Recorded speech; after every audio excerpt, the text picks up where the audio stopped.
If you want to come up in the rap game, you just gotta be different. You just gotta be unique. Like I modeled myself after like Lil Peep, Lil Yachty, those motherfuckers, those type of people that like were just unique and just did their thing.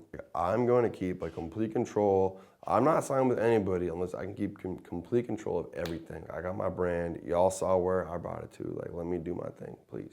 The president of a record label came in. He's like, yo, like, this dude's music is like funny, but he's not playing around. Like, he's like, his shit is like lit. He's like, yo, this shit's fun. I'm not like rapping about some weird ass like shit just to make people laugh, you know? It's not like some meme shit. I mean, it is like some meme shit kind of, but it's not like goofy, you know what I'm saying? I mean, it is, but it's like, it's fun.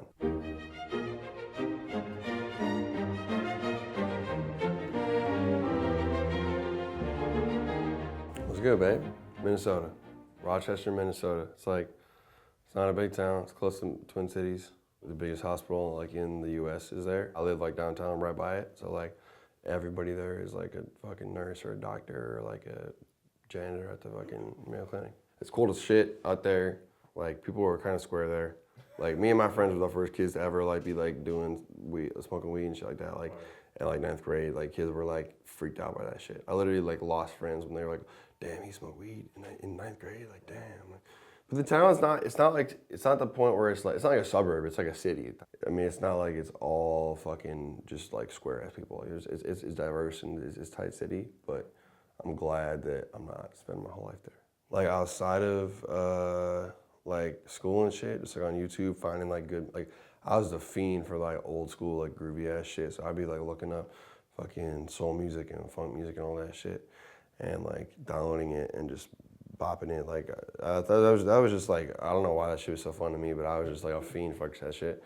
And rap, I was a big rap fan, but then I didn't actually, honestly, I feel like my first thoughts of being a rapper probably started like right when I started college. I went to the University of Wisconsin. So I knew somebody who was tight with Lil Yachty, and then like, they're like, bro, my homie's about to like blow up. And I was like, this shit's fucking sick. And then like he blew the fuck up like real quick, just cause he's unique and he's fucking dope. And I was like, yo, like, I know like all this fucking old school music that people like will probably fuck with that they don't realize is fire, you know what I'm saying? Like if I was playing some of the shit that I listen to, like Rick James and shit, if I play that for some of the kids these days, they'd be like, bro, shit's so fire, but they have no idea about it because it's just like deep, it's just like buried, I guess.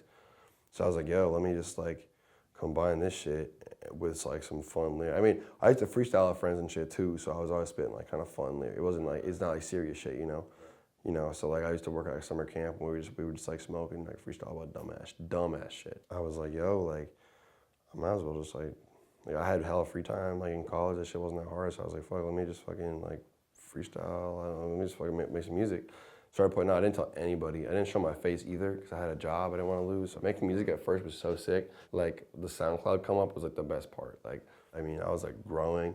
But then like I like took off real hard when like people started, literally what like took me off was people were putting my music on like fight videos. There was like fight compilations and like basketball compilations and shit, and they put my music on it. I cared about it a lot, so I was like trying hard, you know what I'm saying? Like I wasn't just fucking around.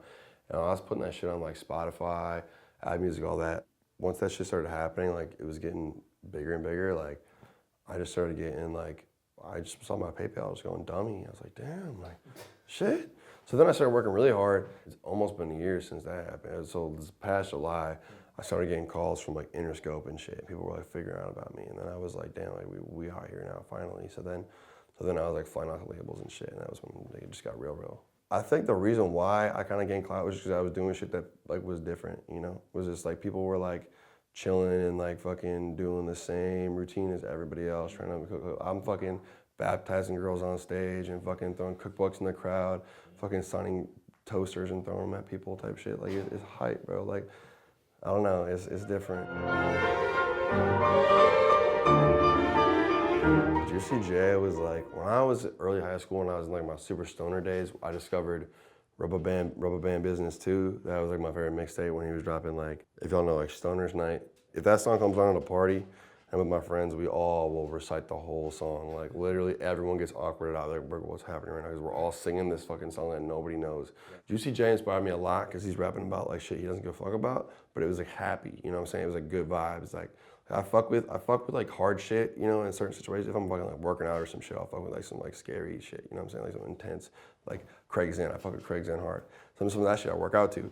But like my music, I feel like I wanted to have like my like the happy vibe with like that trap shit. So Juicy J was doing that. He was having like these happy ass samples, but turn the fuck up to it. Like y'all heard Wax by Juicy J? And then yeah, exactly. That's the type of shit that inspired me to like go off. Like literally, I want to say Action Bronson, Juicy J, and 2 Chainz together are like my main like fucking inspiration.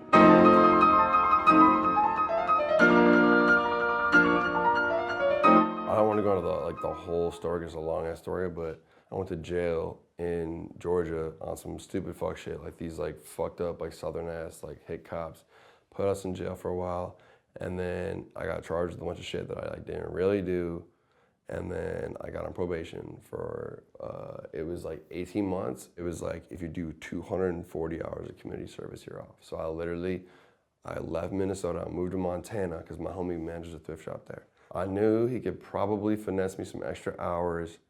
I think I can say that because I'm already off now. Yeah, he might have finessed me a little extra hours. I don't even know if he did or not, but he might have. You know. Anyways, I went there. I was there for 25 days. I worked 10 hours a day at a thrift shop every fucking day. Took one day off to go skiing in fucking June. That's some Montana shit. Skiing in the middle of summer. Got off probation. The day I got off probation, I was dumbass hyped, and I was like, fuck yeah, I'm about to make a song right now. I'd say no, the song starts out with like, Gravy on probation. Nah, I'm off probation. I got off probation, I was like, fuck it, let's make some shit. So like, I fucking just got in the, I literally wrote it all in like 30 minutes. I don't know, but when I made that song, it was probably the most hyped I've ever been making a song. And when I dropped it, I was just like, yo, like this is like my freedom song, like let's fucking go. So a lot of times when I'm like just cooling or like walking or some shit and I'll hear a beat, I'll start kind of just like, you know, like spitting a little bit of shit in my head. And I'll write that shit down. I have like a document on my computer, top secret, and I fucking have some lyrics in there. And I remember, I think I saw that one. I was like, yo, let me try it on this beat. And I was like, 1, 2, 3. I was like, damn.